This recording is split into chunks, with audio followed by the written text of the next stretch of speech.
Bonjour et bienvenue sur Papierc, le blog du papy connecté. Aujourd'hui nous allons faire la partie 2 du Verook 6, la mise en service. Alors nous avons le Verook 6, la radio et un GSM sur le support. Je vous propose de regarder un petit peu ce qui se passe en mettant en service. On va découvrir. Première chose, la radio. Dans un premier temps, toujours allumer la radio avant le drone. Ça c'est primordial. La radio a démarré. On voit bien qu'il ne reçoit rien. Voilà, on a le Verook V6 avec sa lipo chargée. On la met dans le support, on bloque. Voilà, il a démarré. La radio a fait un bip et reçoit du signal. C'est un bon début. Sur le Verook V6, une fois qu'il est initialisé, la radio fait un double bip. On a les LED qui clignotent doucement en vert clair. Alors là, on va faire la fameuse danse des sioux. C'est-à-dire qu'à plat, en sens anti-horlogique, on va faire tourner jusqu'à ce que les LED changent de couleur. Voilà, elles sont devenues vert foncé. Donc on met les Verook pointe en haut et on tourne dans le sens horlogique. Quelques tours jusqu'à ce que les LED changent de couleur.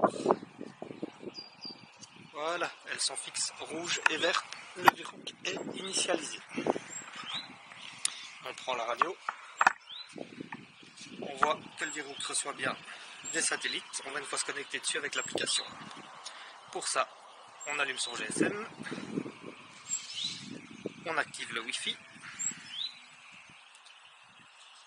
Dans le Wi-Fi, on va chercher un hotspot qui s'appelle drone avec une série de chiffres et de lettres. Il est en 5 GHz, dans la bande de 5 GHz. C'est très important, il n'est pas en 2 GHz, donc il faut un téléphone compatible 5 GHz. On se connecte sur le fameux hotspot drone. Voilà, il est connecté, il n'y a pas d'internet. Voilà. Alors ensuite, on va dans ces applications et on ouvre une application qui s'appelle X-Drone, disponible sur le Play Store. X-Drone, on lance l'application. Il nous dit Go ou Help, on va faire Go. Ensuite, on a un écran d'introduction, un deuxième écran d'introduction, et puis là, on voit qu'on est connecté sur la machine. Alors, la caméra est à l'envers, pourquoi?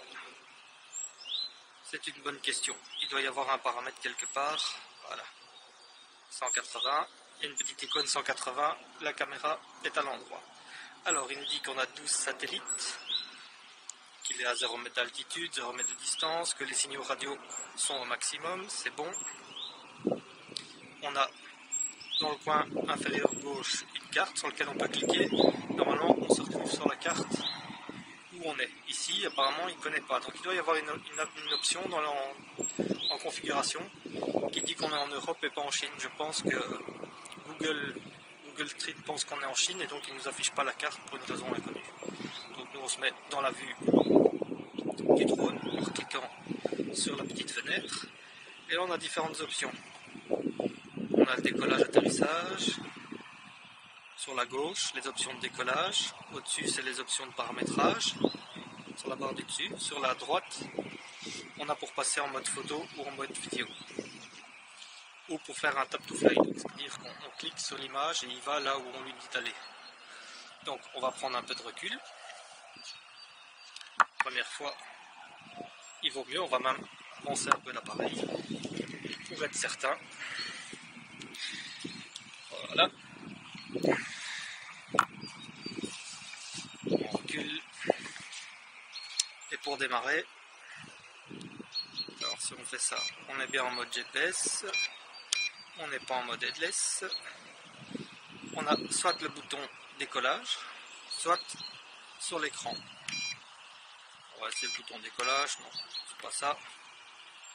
Sur l'écran, Eurexcraft, nanana. Ça c'est le retour à la maison. Comment est-ce qu'on décolle? Restant appuyé? Non plus.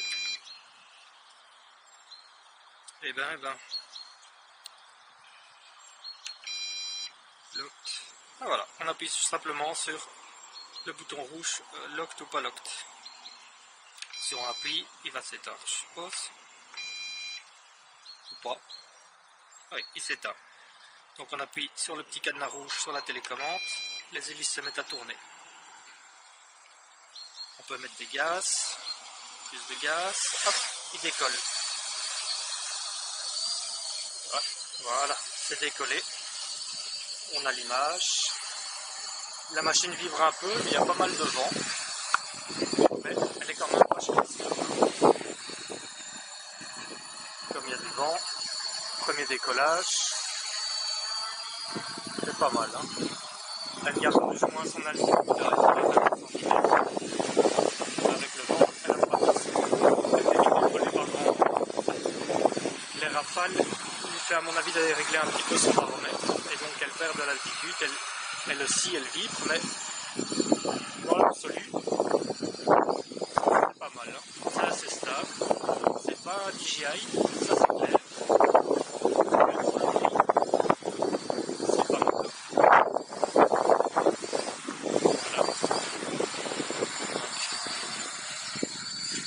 Voilà ce que ça voit. La caméra n'est pas stabilisée, elle est fixe, donc l'image bouge au gré des mouvements de la machine. Voilà, ça c'est pour la mise en service, le décollage, rien de compliqué. On allume la radio, on met la batterie, on se connecte sur l'Access Point, on lance le programme, on vérifie que tous les paramètres sont au vert, en tout cas sont bons, parce qu'ils ne sont pas de couleur, ils n'ont aucune couleur. On vérifie que les signaux sont bons, qu'il y a assez de satellites. Et ensuite, on appuie sur le petit cadenas pour démarrer les hélices. On pousse les gaz, la machine monte. Voilà, la machine est quand même pas mal stable. Franchement, on va descendre un peu. La machine est pas mal stable, on peut s'en approcher un peu. Pas trop, on garde quand même les distances de sécurité au cas où. Voilà, c'est pas mal. On va une fois atterrir. Pour atterrir, on met les gaz vers le bas. Hop, la machine atterrit et coupe ses moteurs. Une autre façon de démarrer, je crois, c'est si on met les deux sticks en bas au centre, les moteurs démarrent aussi. En bas aux extrémités, les moteurs s'arrêtent. C'est comme devant beaucoup de machines, elles ont ce combo de stick là. C'est pas mal, hein. Alors si on démarre les moteurs avec le petit bouton rouge et le cadenas sur la télécommande, je crois que si on appuie sur le bouton situé à sa gauche avec les petites flèches, je crois qu'il décolle tout seul. On va essayer, on prend un peu de recul. On démarre les moteurs, on appuie et hop, il décolle tout seul et il se positionne à 1 mètre. Donc il n'y a même pas de mettre les gaz. On ne doit même pas mettre les gaz, ça peut décoller tout seul. On va le faire revenir un peu pour qu'il soit au-dessus de la terrasse. On appuie sur le bouton pour atterrir. Et voilà, sans rien faire, sur ce même bouton, il décolle, il atterrit et il coupe ses gaz. Pas mal l'option, pas mal. Bon, je vous propose un prochain rendez-vous, parce qu'il fait quand même assez froid, il fait pas génial, il va pleuvoir, donc je vous propose un prochain rendez-vous pour une fois voir les autres options, le mode de suivi, le tap to fly, voir un petit peu comment ça se débrouille. Je vais essayer d'un peu jouer avec pour m'y retrouver dans tous les paramètres, un petit peu voir ce qu'il a dans le ventre, et je pourrais peut-être vous donner des petites astuces de réglage pour par exemple la carte Google Maps, pour les différents modes de vue et de suivi.